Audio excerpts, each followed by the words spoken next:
One very dry season means higher prices are on the way again. KRON 4 is breaking down the impact of this year's nearly nationwide drought. How much more you'll be paying for food. Plus, it is shocking and it's scary.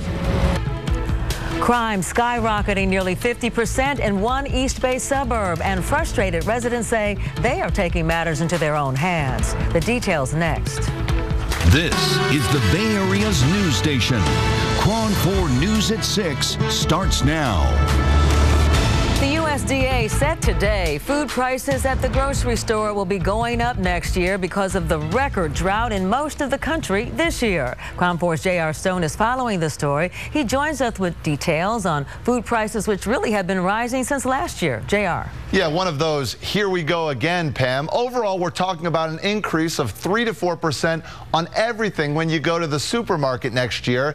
I spent the day calculating how this could cost you here in the Bay Area. Nationwide, it's been hot and dry. That means you're in for a surprise when you go to the supermarket next year. The USDA says the largest increases will be in the area of beef and dairy prices. Beef prices will likely rise between 4 and 5% next year.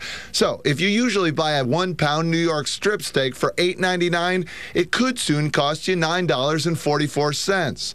A gallon of 2% milk would go from $4.19 to $4.38. Yes, we're talking about a few pennies here and a few there, but I tallied 8 popular items that a person would buy for themselves, including meats, vegetables, and poultry to those I've already named. The bill went from $41.32 to $43.02, $1.70 extra a visit. With 2 of these trips a week, that's an extra $3.40 a week, $13.60 a month, and an extra $163.20 a year for that person who buys for just themselves. Add more people to your family, and your increase is likely to be at or above $200 a year. Now, one of the reasons why we're seeing a rise in meat, poultry, and dairy prices are the high cost of feed, which is sky high right now. This past June was also one of the hottest Junes nationwide in more than 100 years. Pam, now back to you. New tonight at 6, a crime wave is hitting an East Bay suburb. Take a look at these figures just released by police in Antioch. Property crime has jumped by nearly 1,000 reports compared to this time last year. Violent crimes such as aggravated assault also skyrocketing nearly 46%. On top of that, the department is down by 34 police officers. City officials say they're struggling to find a solution as criminals get more aggressive. KRON 4's Teresa Estacio has more. It was a chilling crime. See for yourself. A man attacked and robbed in front of his own home. It was all caught on the homeowner's surveillance camera. Fortunately, the gun jammed and the resident escaped. Unfortunately, this is not a unique situation in the city of Antioch these days. In a recent report to city officials, the chief revealed violent crime is way up. Councilmember Mary Rocha says that she knows firsthand how bad it is. I was aware by my neighborhood, by my friends, by my people that I know, that I hear constantly about what's happening to them and the burglaries that are happening, and they're upset. And I don't blame them. I'm even upset. They came and stole my bike, which is, might be a minor thing, but still, they stole. So people are doing a lot of robberies, and that's what he showed. Rocha says that one of the main challenges that they face in dealing with the situation, budget restraints. There's not enough money for the city to hire enough officers. There should be 126 out on the street. Right now, there are 96. Frustrating is that we don't have the police that go after for traffic violations. They are able to spot people that they think might be a problem, go and sometimes they have to search, and they find the ones with the guns and the people that have done some harm. Rocha says that they recently received a federal grant to get 5 new cops, but they need more. Going to relieve us a little bit, but it's just the beginning. In Antioch, Teresa Estacio, KRON 4 News. Antioch residents also say they are very upset about this uptick in crime. Nancy Saloni has lived in Antioch for more than 3 decades. She tells KRON 4 that she's never seen it so bad and adds in her neighborhood, most people are taking extra steps to protect themselves at home. There's been a huge increase in crime here. We see a lot of break-ins. We hear about it all the time. We see things in our neighborhood that we've never seen before. So there's just a lot. It's out of control. We're in a downward spiral, and we have to get control back. All our neighbors practically have alarm systems now. A lot of them have added cameras to it even, because we had so many burglaries and attempted burglaries going on. Just people wandering into our neighborhood and just trying to take whatever they saw. Saloni adds that she and others have started to join neighborhood watch groups to help each other. She says hopefully that can make a difference until more police are hired. Crime also rising in another East Bay city, Oakland. The murder rate is up from this time last year. Coming up later tonight at 6, how the police and community are coming together to try and stop the violence there. And tonight we are learning more about the man police say opened fire in a crowded Colorado movie theater. 12 people died, 58 others were hurt in the rampage on Friday. Law enforcement officials are under a court order to remain silent about the movie massacre, but that has not stopped some of them from leaking new details on the investigation. And more information is coming out every day. 315 and 314 for a shooting at Century Theater. From the moment of his arrest, James Holmes has refused to talk about the crimes he is accused of committing. Now there is word that he described his plans in detail. In a search of the University of Colorado Medical Campus, where he was enrolled as a doctoral student, police found a package with his name and return address. It was discovered Monday in the mailroom addressed to a university psychiatrist. Inside was a notebook. Several sources say Holmes described his plans and even included stick figures with guns shooting other stick figures. It is unclear how long the parcel had been in the mailroom, but one source says it was delivered July 12, more than 1 week before the shootings. If it's the professor that we believe it to be, it was somebody who taught a series of courses that he attended, including neurological disorders and ironically, schizophrenia. And now the first lawsuit is in the works. A man who was not injured in the shooting says he is suffering from extreme trauma due to the death of a friend. He says he plans to sue the theater for failing to properly secure the emergency exit, Holmes' doctors for allegedly prescribing medications, and Warner Brothers because he says the movie Dark Knight Rises is too violent. Catherine. Well, the youngest victim of the shooting was just 6 years old, and her 13-year-old babysitter was also at the theater and tried to save the little girl. The teenager showed a lot of courage. She was calling 911 as she was lying on the theater floor as the shots were ringing out. Now she is sharing her story. I felt like it was partly my job to protect her.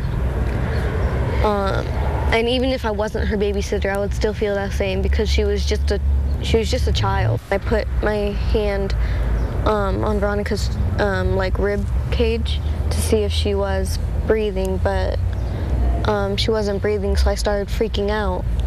And then they told me to do CPR, and I told them I couldn't because her mother was on top of her and couldn't move.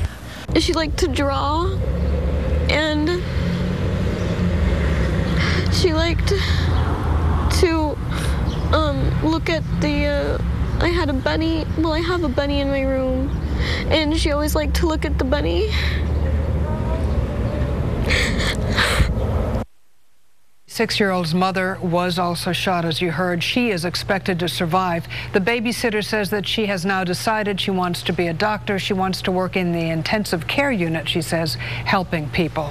And the victim's family is getting on with the sad business of funerals. And today, this Colorado father became the first of the victims to be laid to rest. 51-year-old Gordon Cowden, he was the oldest of the 12 people killed.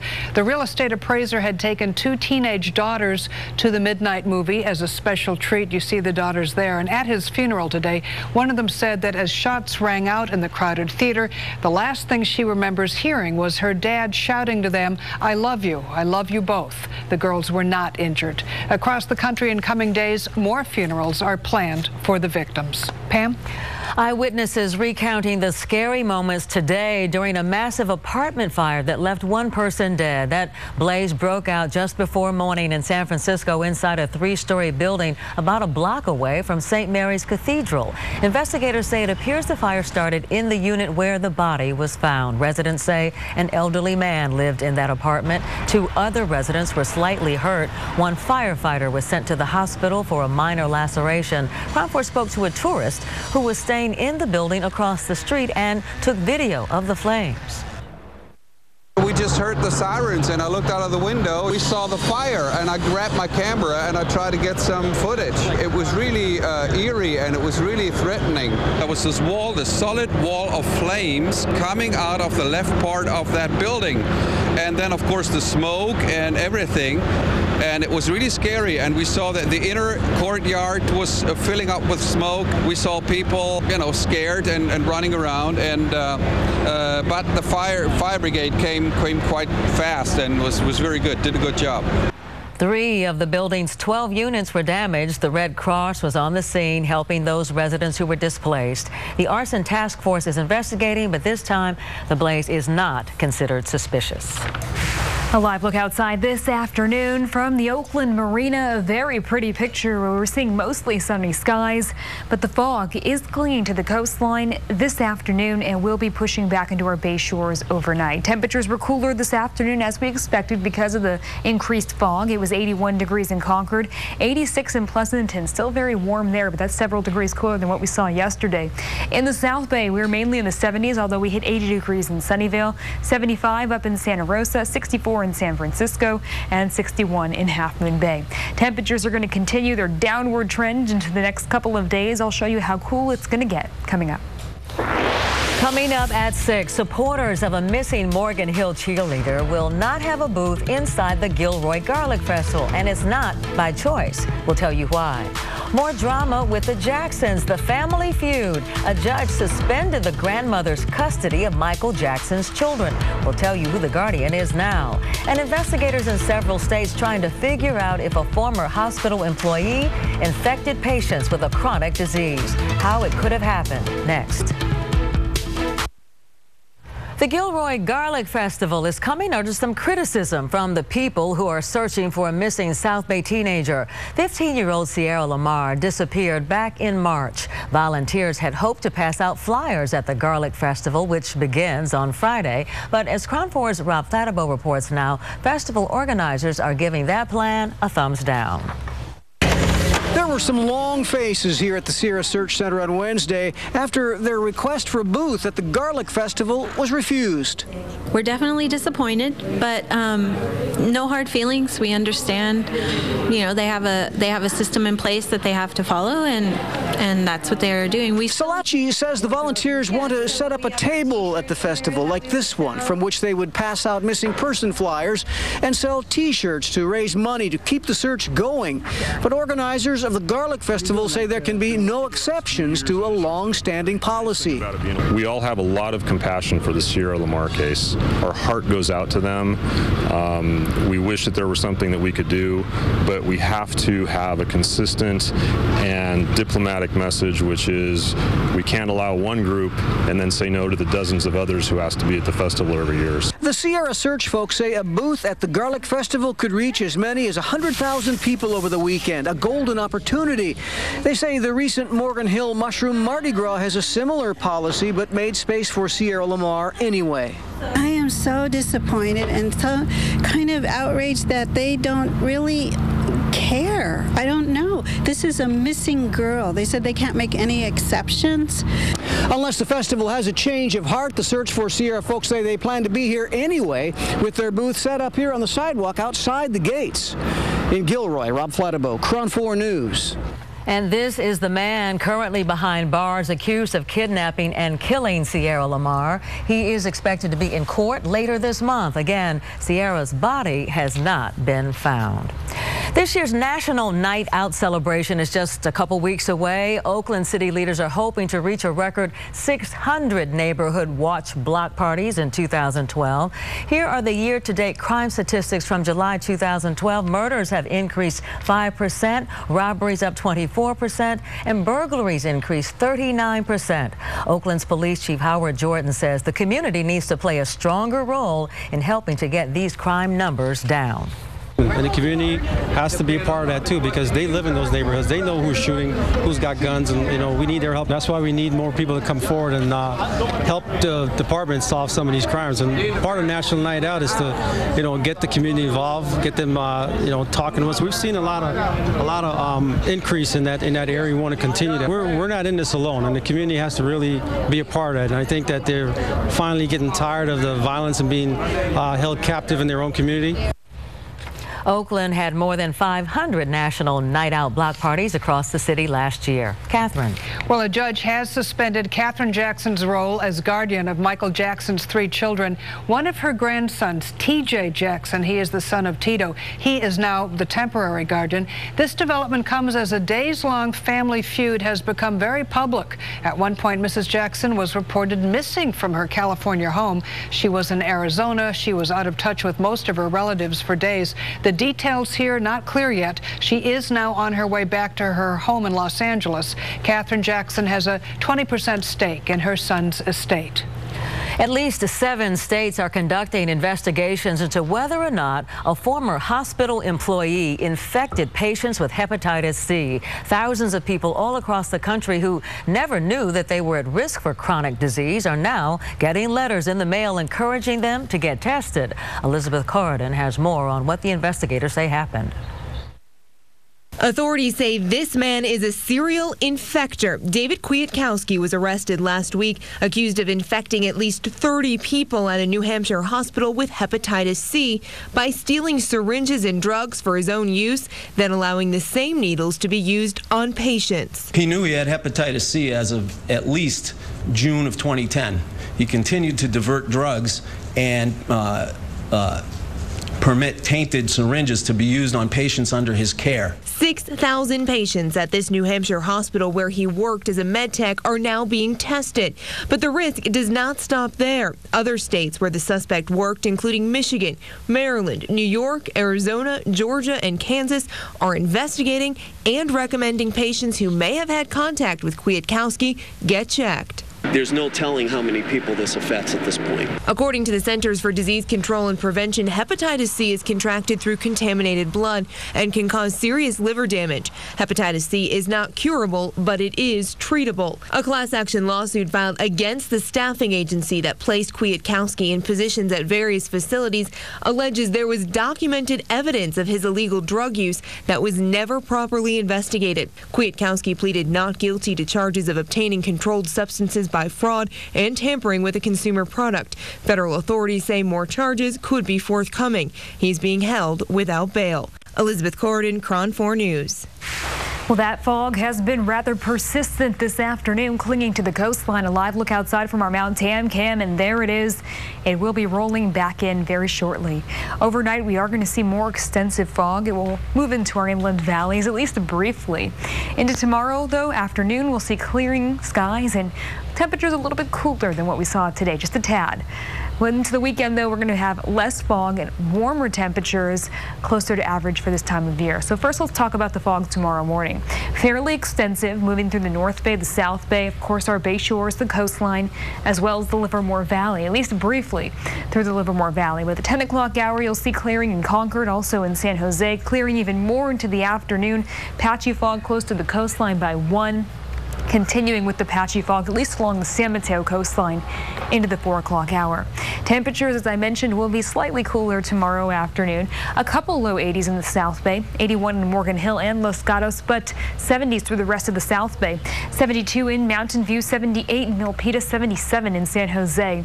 Cooling a couple more degrees in our inland valleys as well, barely in the 80s in Livermore, San Ramon, and Pleasanton. 79 in Walnut Creek, 78 in Concord, 60s and 70s for our East Bay shores. We'll see the low 70s down in Union City and Fremont, but 68 in Hayward, 64 in Oakland.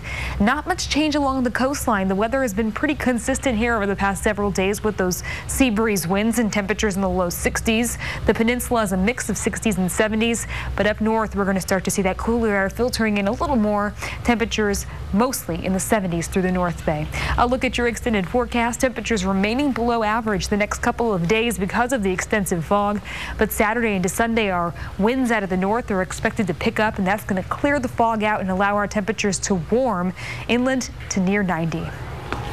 A mountain lion scare in Southern California turns out not to be so scary after all. Details after the break.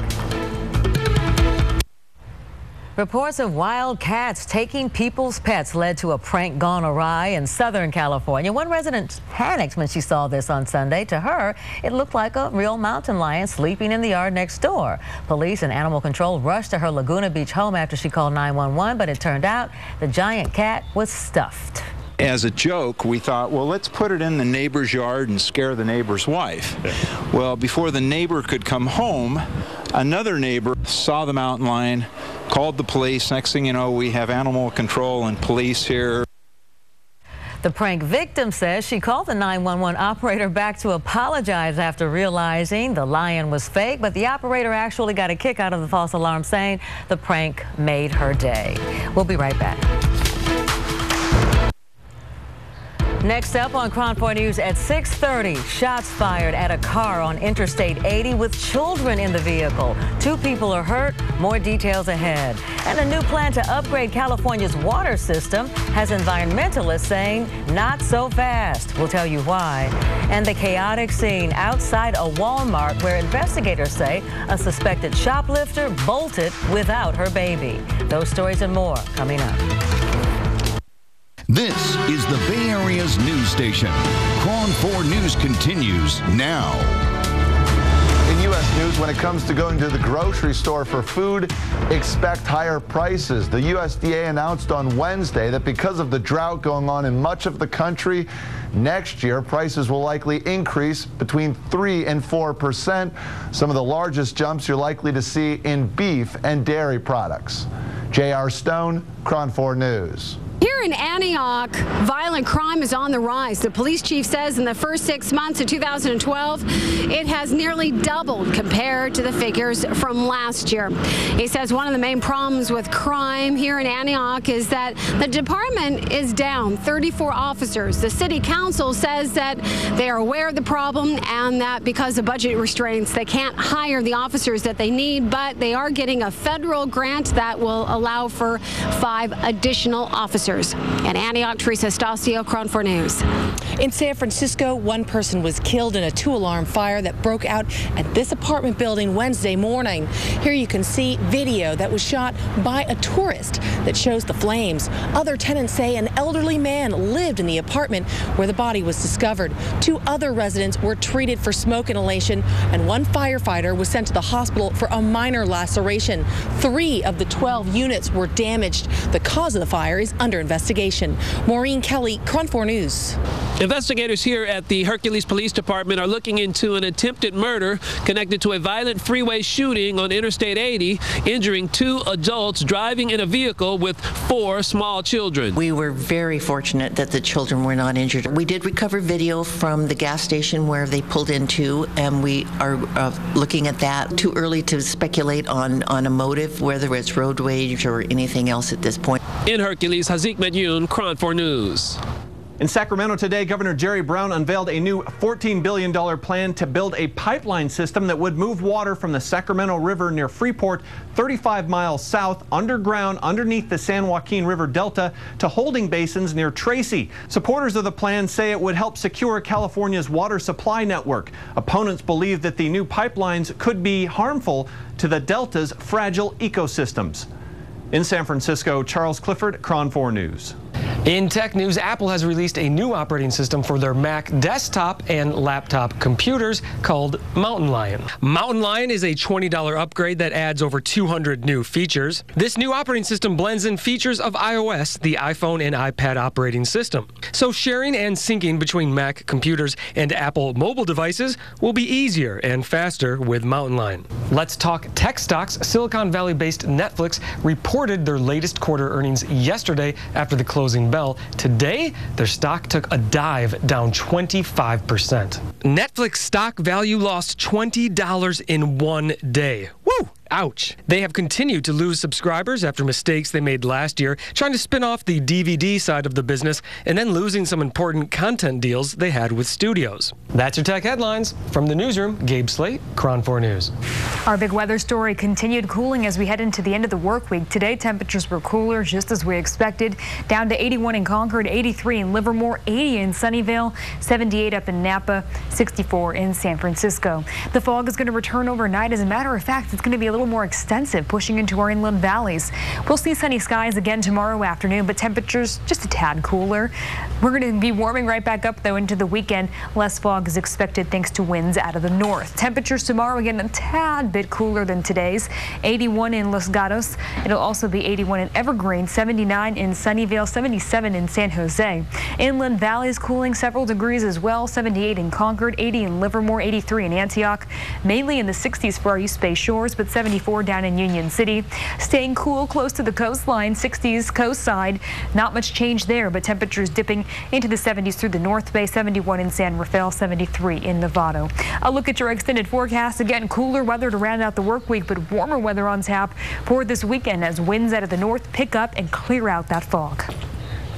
2 women leaving a Florida Walmart were confronted. They were suspected of shoplifting, and this was all caught on camera. One of the women runs off, and she left her 1-year-old sitting in the shopping cart. Little boy there in red. The baby's aunt started to drag the cart into the parking lot, but then she ran off too.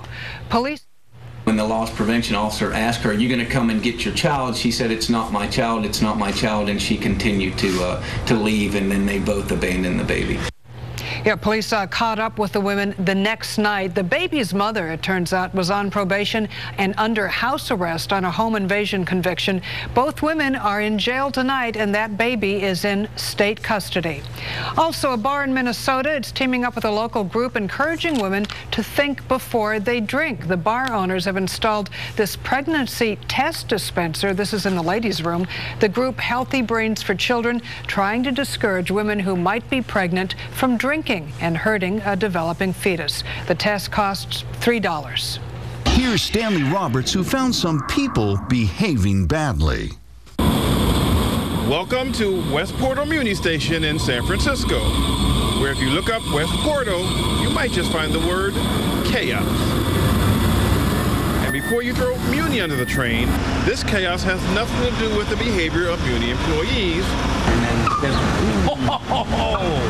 And everything to do with the people who use Muni. In other words, it's not just drivers, and it's not just pedestrians. It's everybody. Tonight at 8, let's take a look at what happens during the morning rush and why the West Portal is the focus of, hold it, let's wait till she finishes crossing the street, the next edition of People Behaving Badly. If you have ever uttered a curse word while at work, you're likely not alone, but a new study says it could impact your career. That's coming up. You might want to watch your language. It could cost you a promotion or even your job. A new survey finds 4-letter words could impact your professional image more than you think. Karen Kafa explains. On the most stressful days at the office, it's easy to let a few 4-letter words slip. It's something I don't want to do that sometimes I do, on accident. It just kind of happens. But swearing in the workplace can put a dent in a reputation, according to a new Career Builder survey of more than 6,000 employers and employees. 57% of employers said they'd be less likely to promote someone who uses salty language, and more than half said it makes a worker seem less intelligent. Well, the majority of employers told us that they think less of the person, and they really question their professionalism. They also talk about questioning the lack of control and their maturity. Only 28% of workers said they directed an expletive at a colleague. Most use their language just to vent. You get off the phone with somebody who's frustrating and you say something just to get it off your chest. So it happens pretty frequently in my industry. Regardless of the reason or how comfortable you feel around your colleagues, career experts advise you hold your tongue. We're all stressed. It's leaner workforces. We're doing more work. Our workloads are increasing. But keep that level of professionalism, because what you think might be an okay word in the office, your coworker might not, or your manager might not. The survey found workers here in the nation's capital the most likely to curse in the office, followed by Denver and Chicago. Karen Kafa, KRON 4 News. The red-hot A's explode for 12 runs in Toronto. Gary has the highlights straight ahead. Plus, the Giants sent Tim Lincecum to the mound as they try and sweep the Padres. Gary has that story and all the sports next.